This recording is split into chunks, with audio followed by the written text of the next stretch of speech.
ចាជំរាបសួរបងប្អូនទាំងអស់គ្នាថ្ងៃនេះនាងខ្ញុំនាំបងប្អូនមកមើលពីរបៀបបំពងកណ្ដូបដើម្បីឲ្យមានរសជាតិឈ្ងុយឆ្ងាញ់សម្រាប់គ្រឿងផ្សំរបស់យើងគឺមានកណ្ដូបម្សៅស៊ុបស្ករសស្លឹកខ្ទឹមគល់ស្លឹកគ្រៃស្លឹកក្រូចខ្ទឹមសម្ទេសសម្រាប់កណ្ដូបនេះគឺយើងបេះស្លាបវាឲ្យស្អាតទៅបងប្អូនណាយើងបេះស្អាតបេះស្លាបវាឲ្យស្អាតយើងលាងទឹកឲ្យស្អាតសម្រាប់ម្សៅស៊ុបជាមួយស្ករសហើយនឹងម្ទេសស្លឹកខ្ទឹមគឺយើងដាក់ពីក្រោយពេលដែលកណ្ដូបយើងគឺបានឆ្អិនរួចរាល់អញ្ចឹងណាបងប្អូនគឺយើងដាក់ក្រោយទេសម្រាប់ខ្ទឹមសស្លឹកគ្រៃនិងស្លឹកក្រូចគឺយើងដាក់ដំបូងគេជាមួយនឹងកណ្ដូបពេលដែលយើងបំពង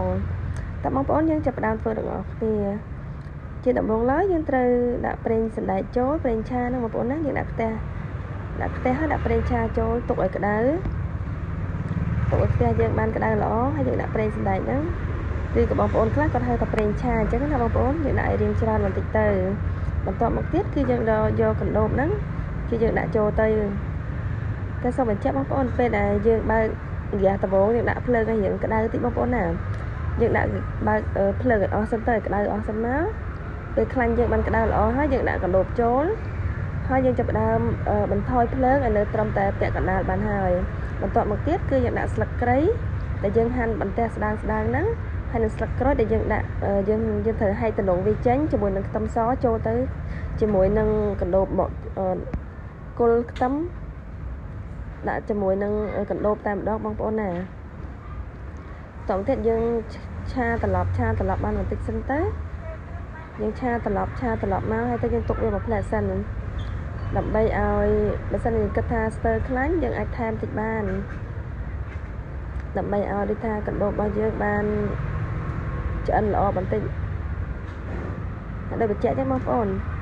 យើងត្រូវប្រើភ្លើងតែសមល្មមបានហើយយើងអាចដាក់ភ្លើងខ្លាំងទៅយើងដាក់ភ្លើងខ្លាំងតែពីដំបូងដែលយើងតម្រូវឲ្យខ្លាញ់នឹងបានក្តៅល្អសិន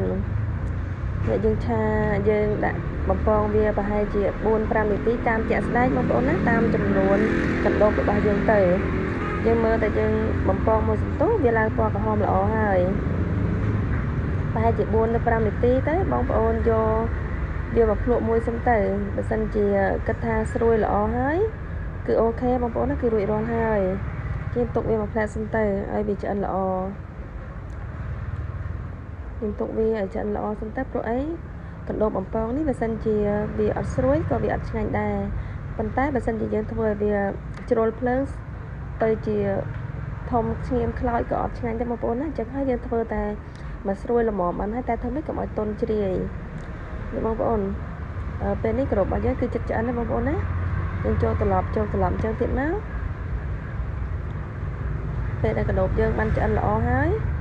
យើងត្រូវស្រង់វាចេញបងប្អូនស្រង់យកកញ្ច្រែងឬក៏កត្រងអីមួយមកស្រង់ចេញទៅយើងអាចទុកវាត្រាំទៅក្នុងខ្លាញ់នឹងបានទេបងប្អូនណាតែយើងត្រាំគឺវាជក់ខ្លាញ់នៅក្នុងនឹងហើយ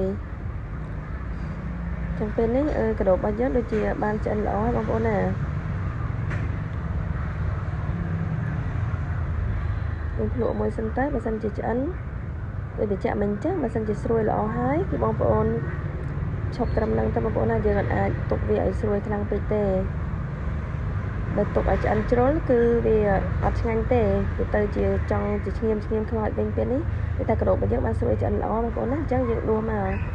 យើងដាក់ជាកន្ត្រងក៏បានកញ្ច្រែងអីក៏បានដែរក៏មិនឲ្យវាស្រក់ខ្លាញ់ចេញយើងដងវាចេញអស់អញ្ចឹងមកហើយទៅយើងដាក់ក្នុងកូនចាន់ដែកមួយទៅឬក៏ចានគោមិនក៏បានដែរឲ្យទៅថាយើងអាចកញ្ជ្រោកគ្រឿងបានបងប្អូនណាបន្ទាប់មកទៀតគឺយើងដាក់ម្សៅស៊ុបចូលដាក់ម្សៅស៊ុប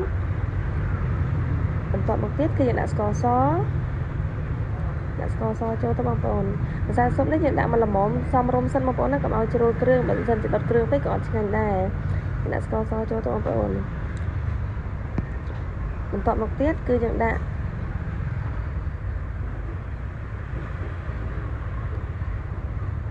ម្ទេសចូលយើងដាក់ម្ទេសចូលទៅម្ទេសហ្នឹងតាមចំណង់ចំណូលចិត្តបងប្អូនចង់ដាក់ច្រើនជាងហ្នឹងក៏បានឬក៏បងប្អូនក៏ចង់ដាក់ម្ទេសហុយក៏បានដែរយើងដាក់ស្លឹកខ្ទឹមតទៅម្ទេសគឺយើងកញ្ជ្រោកវាទៅបងប្អូនណា យើងកញ្ចក់អញ្ចឹងណាបន្ទាប់មកទៀតក៏យើងភ្លក់ទៅបើសិនជាគាត់ថាសំគ្រឿងដែលយើងចូលចំណង់ចំណូលចិត្តរបស់យើងប៉ុណ្ណឹងគឺអូខេរួចរាល់ហើយបងប្អូនបើសិនជាបងប្អូនគាត់ថាស្ទើរគ្រឿងបងប្អូនថែមថយតាមចំណង់ចំណូលចិត្តសម្រាប់ស្លឹកខ្ទឹមនោះយើងអាចញ៉ាំក្រៅបានបងប្អូនណាយើងអាចដាក់អំពងជាមួយទេ